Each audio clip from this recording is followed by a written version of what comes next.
Hi, welcome to Pursuit and Pause. I'm Paige. And I'm Hannah, and welcome to our gardens. Well, this is an exciting little fun episode all about our gardening, what we're doing, because 'tis the season. We're in March, where it all begins. So, you want to tell us what your garden's going to look like or what your plan is here? Well, a lot of things are in flux. Most likely, where I will be gardening this year will be a kind of terrace situation outside of a walk-in garden where the soil is weedy. So we are going to be fighting a lot of very big weeds, including some small trees and some thorn bushes. But I'm hoping that it's the spot that gets the most sun that's currently available. It's not horrible. A lot of the infrastructure is there. There's water right above, which should make it pretty straightforward to run drip irrigation down. I can do gravity fed drip irrigation if we were to put like a bucket system or a rain barrel up on the top, which shouldn't be horrible. So I pushed back my entire seed starting timeline because Jake's getting a roof in April. So everything, I can't do anything until the roof's done. So we've been pushing my seed starting back. So the garden plans have changed a little bit this year. Yeah. How about you? Adulting's always fun. So I currently just have 2 raised beds, but I plan on getting 2 more, I hope. And I plan on having a lot more flowers and colors in my garden this year. But right now I've just started my seeds. I started a little bit at the end of last month. And I've just been up potting a little bit here and there because I do have some flowers I started early.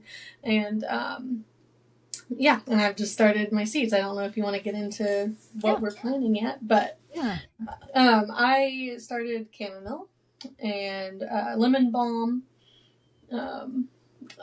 torch sunflowers or Mexican sunflowers, however you want to call those, cabbage, onions, all kinds of different onions, red onions, white onions, bunching onion, and what else? I feel like, and catnip. That's what I have going right now. And then eventually, soon here, I'll start my broccoli. Yeah. So I'm a little different place. I'm not growing any cold weather crops in the spring. We have, right now, I have all my peppers and all my tomatoes planted, mainly because I'd like to get them to a decent size because of animal pressure. So I know that there are deer. So I'm trying to get everything a little bit bigger scale before planning it Especially out where you are. Especially last year, I wasn't as worried about that because I was planting more at my parents' house where we have everything fenced off and like we have bunnies and that's bunnies and squirrels. It's a very those are my enemies. Very different pest pressure. So all of those are started. My calendula and my marigold are started, and then all my herbs. So mint, basil, cilantro, parsley, sage, thyme, just a little bit of everything. I'm doing my best. I may be planting multiple seeds per cell, but I'm only planting the number of cells that I need for my garden plant. So I'm trying to be, because I literally I could maybe do 4 10 by 40 or whatever the typical growth rate is. I can only do 4 in my seed setup. So I have 3 right now. I have 1.5 full. I have a bunch of flowers to start, and we will see. Yep. Yeah, that's the thing too, space. And last year, I ended up with 20 tomato plants. So, and then two small raised beds that I have, that took up all my space. So I'm trying to be more conservative in how many plants I have of each thing. And also it's my first year really growing herbs. So, that's a whole learning curve, I feel like, because they're a little bit more peskier. Yeah. Than your regular vegetable plant. Yeah, the perennial herbs can be a little bit harder to start. Yeah. I will be growing a lot. I have 3 green stalk towers that I bought on clearance last year when they were I wish I could have snagged some. Taking the pink color away, and I was like, "Hey, babe, you okay with pink?" And he's like, "I don't care." And I was like, "Good," because I bought 3 for the price of my tall one. So those are going to be my primary. One of them is going to be completely herbs. One of them is going to be peppers and potatoes, which is going to be an interesting, trying to grow my peppers vertically, mainly just for space constraint. Yeah. Yeah. And then one will be green beans and then flip to carrots. So, and I'm trying to be very strategic in the tomatoes I'm planting. My primary tomatoes are going to be Roma tomatoes for sauces and canning, and then everything else, some eating tomatoes, some small tomatoes, because I do really love to cook with cherry tomatoes. Yeah. I don't eat them raw, but as soon as you put them in the oven for 20 minutes, then I think they're great. Oh, yeah. But I'll eat a sliced tomato on a burger or a sandwich. It doesn't have to watch it. Oh, yeah. Yeah. So what are you starting this month? Yes, so a little bit kind of everywhere. So I'm starting, my marigolds, sweet pea, calendula, so some more flowers. I'm kind of referencing my little notes here. Holy basil, which I'm very excited about. And yeah, my lettuce, butter crunch lettuce, my favorite. And yeah, broccoli.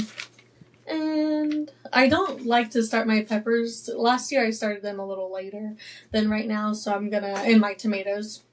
And they did fine, so peppers were a little, so I might start them a little bit earlier, but probably not this month, maybe next month. I'll start those a little sooner than I did. But tomatoes I won't start for another couple months. And then what else do I have? Let's see. And then I could do... It says I could try carrots, but it's kind of, I just don't know if I want to mess with them yet and just wait till the fall, when it gets a little. But yeah, so kind of a little bit of everything, and I gotta find the space for it all. Yeah.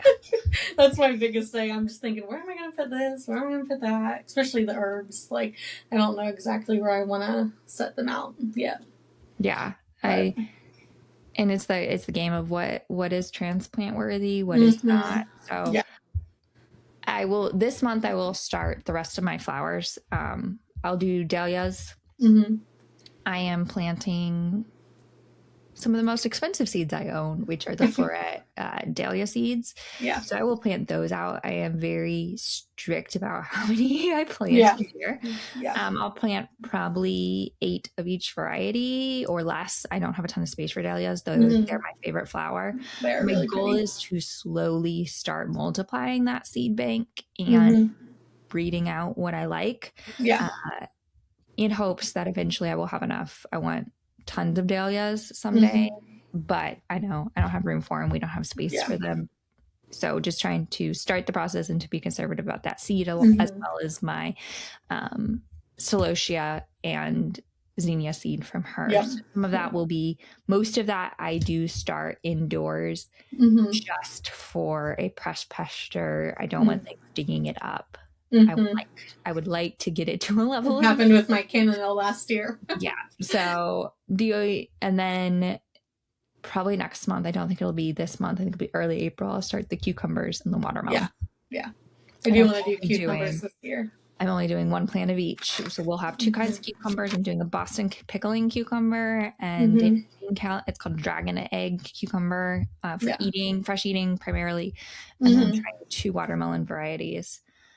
Which is the nice thing about the trellising that we'll be growing them, depending on where I put them. That's a good spot for them. There's plenty of room for them to run. They can kind of run into the yard there. So I'm hopeful that we'll get some melons, mainly just because Jake loves watermelon and I like watermelon, and to not have to buy so much of it. I really would love to do pumpkins. I just don't think I have space this year to do some pumpkins, but that is a goal for the future. It would be fun. Yeah, those would be fun. Yeah, I'm gonna do zinnias as well. I love to get flower mixes from like botanical interests, and I just have a few spots around my house. I just love to douse them, and just whatever comes up is kind of like a little mystery bag. It's like, what am I gonna get? Or what's gonna actually come up type thing. And then of course my zinnias, and I always have some different sunflowers because they're just so pretty and the bees love them. Just anything that attracts the pollinators, basically, is what I want. So yeah. And how do you start your seeds?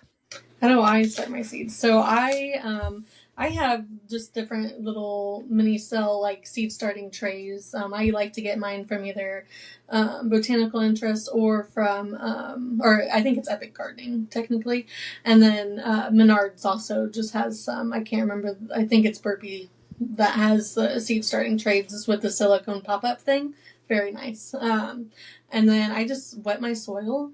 And I use also, I think it's Master Gardening from Menards, just the organic potting mix is what I use. I dump some water in the bag and kind of mix it up to get my soil damp, and then I'll fill the cells up, and then I'll just look at the package, kind of get an idea of how deep to plant the seed, and go from there. And I just, yeah, and I do it all, no gloves. I love to just get my hands in the soil and, yeah, and if it, usually I might go back a little bit with some more water, just kind of depends on how damp I got the soil. But other than that, I just put them directly under my grow lights, and, I can link the, my grow lights as well, because I love them. It's like a 4-tier thing I got from Amazon.